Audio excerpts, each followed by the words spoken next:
नमस्ते friends, welcome back to my new blog. उम्मीद करती हूँ कि आप सभी लोग बहुत अच्छे होंगे और अपना बहुत अच्छे से ध्यान रख रहे होंगे। हम लोग भी बहुत ही अच्छे हैं। सुबह के बज रहे हैं 4 और हम लोग निकल चुके हैं घर से राजकोट के लिए। जामनगर से राजकोट जाने में ना 2 घंटे पूरे लग जाते हैं, तो इसलिए हम सुबह के 4 बजे ही निकल गए थे ताकि हम 6 बजे तक राजकोट पहुँच जाएं। इस दिन का इंतज़ार हम पिछले 2 साल से कर रहे थे। जब से बेटा मेरा हॉस्टल गया है ना, हम लोग इस दिन का इंतज़ार कर रहे थे। एक एक दिन हमारे लिए बहुत ही मुश्किल हो रहा था। जैसे जैसे बच्चे बड़े हो जाते हैं ना, हमें ये लगता है कि जैसे बच्चे छोटे होते हैं तो हमें लगता है जल्दी से बड़े हो जाएं तो हमारी रिस्पॉन्सिबिलिटी कम हो जाएगी, लेकिन ऐसा नहीं होता है। जैसे जैसे बच्चे बड़े होते जाते हैं ना, रिस्पॉन्सिबिलिटी और बढ़ती जाती है। तो देखिए 2 साल हो गए थे मेरे बेटे को यहाँ पर रहते हुए हॉस्टल में, और कितना पतला दुबला हो गया है। ऐसा लग रहा है कुछ खाता ही नहीं है, सच में कुछ नहीं खाता है, क्योंकि खाना बोलता है कि कम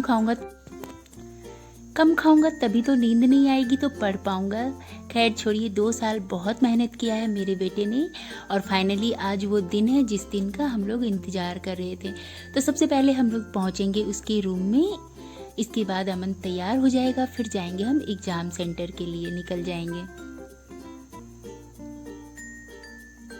तो देखिए सुबह के 7:30 बज रहे हैं और सभी के पेरेंट्स आ चुके हैं बच्चों को छोड़ने के लिए, क्योंकि 8:30 से लॉगिंग था, तो 8 बजे तक बच्चों को ना बहुत कि लाइन में लग जाना था। बहुत लंबी लाइन थी। 3-4 एग्ज़ाम सेंटर थे राजकोट में, और राजकोट में ना एक ही एलन है, लेकिन बहुत अच्छा है, पढ़ाई बहुत अच्छी होती है फ्रेंड्स।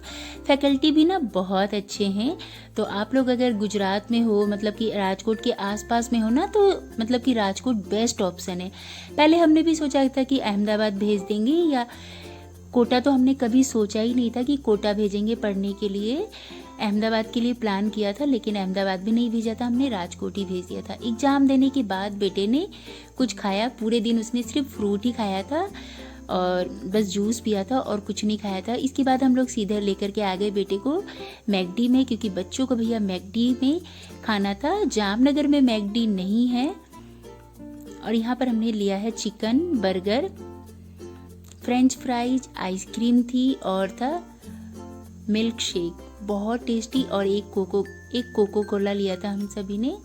तो फुल मील हमने ये लिया था, बहुत अमेजिंग थी, बहुत टेस्टी लग रही थी। चिकन बर्गर सच में बहुत मज़ेदार थी।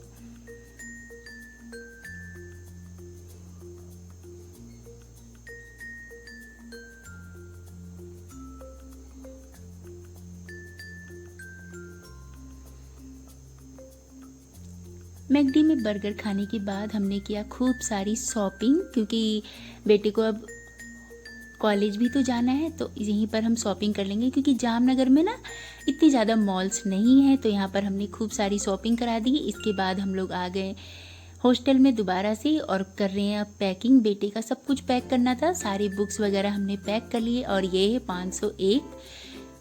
2 साल से मेरा बेटा इसी रूम में रह रहा है, और इस छोटे से बेड में मेरे बेटे ने पूरे 2 साल निकाल दिए इस रूम में।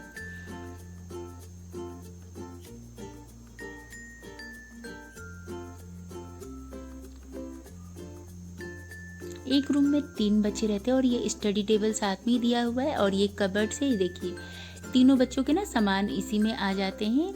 बच्चे अपने हिसाब से ना जो जो उनको करना है वो सब कुछ लिख करके इस तरह से चिपका करके वॉल पर रखते हैं।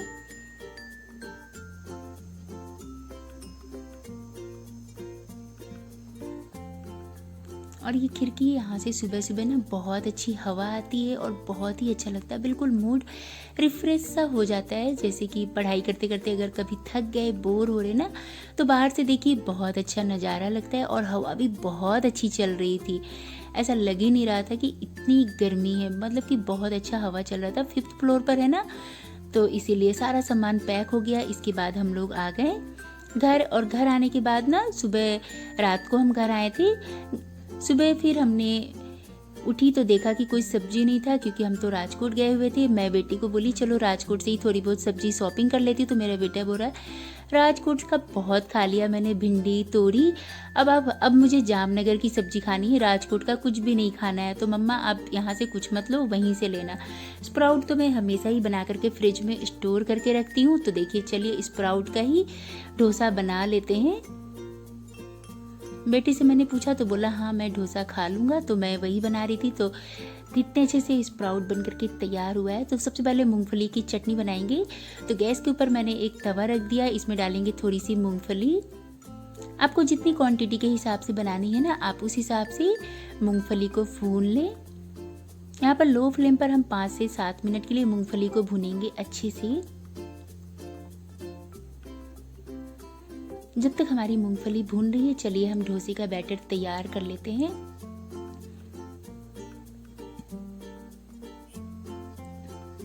तो यहाँ पर मूंग दाल है और है थोड़े से काले चने, इनके भी ना मैं स्प्राउट बनाती हूँ, तो दोनों चीज़ों को मिक्स करके ही मैं हमेशा रखती हूँ। तो इसलिए यहाँ पर चलिए इन दोनों चीज़ों से ही ना डोसा बनाएंगे। बहुत ही हेल्दी ये नाश्ता है और खाने में भी बहुत टेस्टी लगता है। एक बार ट्राई ज़रूर कीजिएगा। अभी इतनी भयानक गर्मी हो रही है ना, ऐसे में कुछ ऐसी हेल्दी सी चीज़ें मिले खाने को तो बहुत मज़ेदार लगता है और बहुत ही टेस्टी लगती है। इसमें डालेंगे फुल, मतलब कि थोड़ी सी ज़्यादा क्वांटिटी में मैंने धनिया पत्ती डाला है, अदरक, लहसुन, हरी मिर्च डालेंगे। आप चाहो तो इसमें लहसुन स्किप कर सकते हो, मैंने भी लहसुन नहीं डाला है। अदरक डाला है, हरी मिर्च डाला है और थोड़ा सा पानी डाल करके बिल्कुल फाइन पेस्ट बना करके तैयार कर लेंगे। साइड में यहाँ पर मैं मूंगफली को भी भूनते रहूँगी।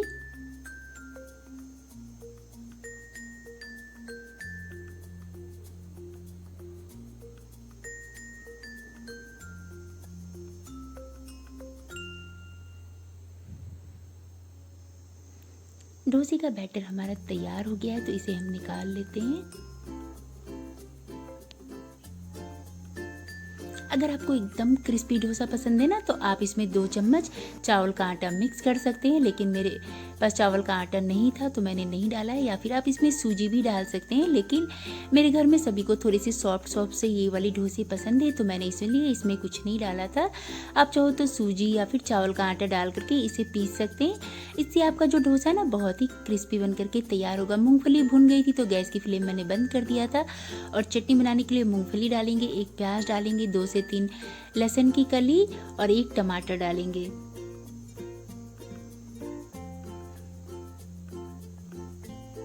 तो 10 मिनट में ये नाश्ता बनकर के तैयार हो जाता है और खाने में तो बहुत ही डिलीशियस लगती है।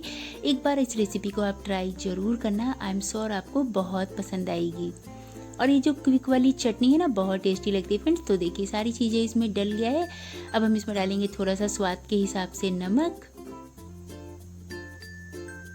खट्टे के लिए आप इसमें इमली डाल सकते हैं या फिर दही डाल सकते हैं। मैं इसमें कुछ नहीं डाल रही हूँ, थोड़ा सा पानी डाल करके बस मैं इसे ऐसे ही पीस लूँगी, क्योंकि अभी डॉक्टर ने मुझे खट्टा खाने के लिए मना किया है, तो मैं खट्टा कुछ नहीं ऐड कर रही हूँ। टमाटर डाला है ना, बस उसी से हल्की सी खटास आ जाएगी, तो बस मैंने इसमें और कुछ नहीं डाला है। आप चाहो तो इसमें इमली ज़रूर डालिएगा, बहुत अच्छा उससे टेस्ट आता है। चटनी बहुत टेस्टी लगती है खाने में।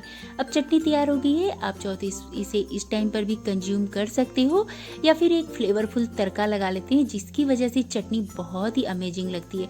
तो डाला है सरसों का तेल, आधी छोटी चम्मच जीरा, आधी छोटी चम्मच सरसों दाना, 2 सूखी लाल मिर्च डालेंगी और कड़ी पत्ता डालिएगा खूब सारा, इससे बहुत अच्छा फ्लेवर आता है और स्वाद आता है।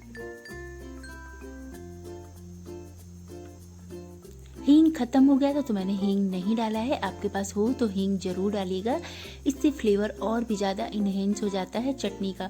और जैसे ही चटनी तड़का हमारा तैयार हो गया तो मैंने चटनी के ऊपर पोर कर दिया है और इसके बाद इसे मिक्स कर लीजिए। हमारी मूंगफली की ये अमेजिंग सी चटनी बनकर के बिल्कुल तैयार हो गई है।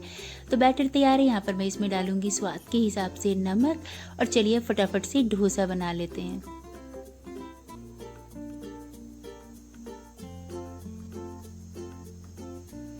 इसकी कंसिस्टेंसी आप देख लीजिए, बिल्कुल इसी तरह से होना चाहिए। तो तवा अच्छे से गर्म हो गया था, थोड़ा सा पानी स्प्रिंकल करेंगे, इसके बाद हम इसे पोंछ लेंगे।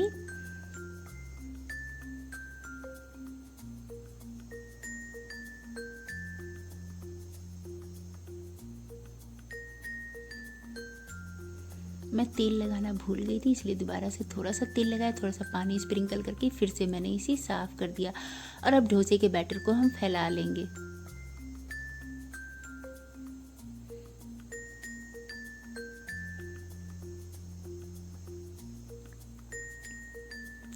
स्प्राउट खाना ही चाहिए, बहुत ही हेल्दी होता है और बहुत टेस्टी भी लगती है खाने में।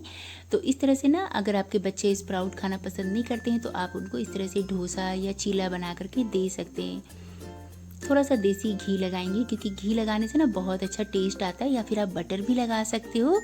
और मैंने इसे थोड़ा सा टर्न कर दिया ताकि दूसरी तरफ से भी ना पक जाए, क्योंकि ये दाल वाली है ना, तो दाल वाली ना थोड़ी सी डोसे को अच्छे से पकाना पड़ता है, तभी ये ज़्यादा मज़ेदार लगती है। देखिए हल्की हल्की सी सॉफ्ट भी है और हल्का सा क्रिस्पी भी है। तो बहुत टेस्टी ये डोसा लग रहा था खाने में। आप लोग एक बार ट्राई ज़रूर कीजिएगा। आई एम श्योर आपको बहुत पसंद आएगी। मेरे घर में तो सभी को बहुत पसंद आया था और मेरे बड़े वाले बेटे को भी बहुत पसंद आई थी। इस चटनी के साथ तो बिल्कुल माइंड ब्लोइंग सी ये डोसा लग रही थी, स्प्राउट वाली डोसा। इस बार मैंने पानी नहीं डाला, ना ही तो स्प्रिंकल किया, मैं इसे एज इट इज ऐसे ही फैला दूंगी।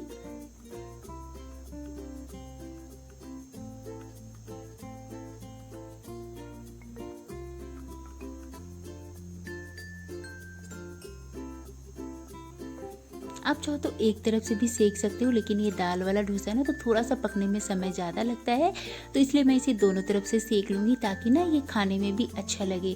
नहीं तो कच्चा कच्चा सा दाल का जब टेस्ट आएगा ना तो फिर अच्छा नहीं लगेगा। इसलिए मैं हमेशा दोनों तरफ से इस तरह से पका लेती हूँ जब भी मैं ये स्प्राउट वाले डोसा बनाती हूँ। और लीजिए, हमारी डिलीशियस सी सुबह का ब्रेकफास्ट हेल्दी वाला तैयार हो गया। इसे खा करके आपका वेट भी नहीं बढ़ेगा। तो थैंक यू फॉर वॉचिंग।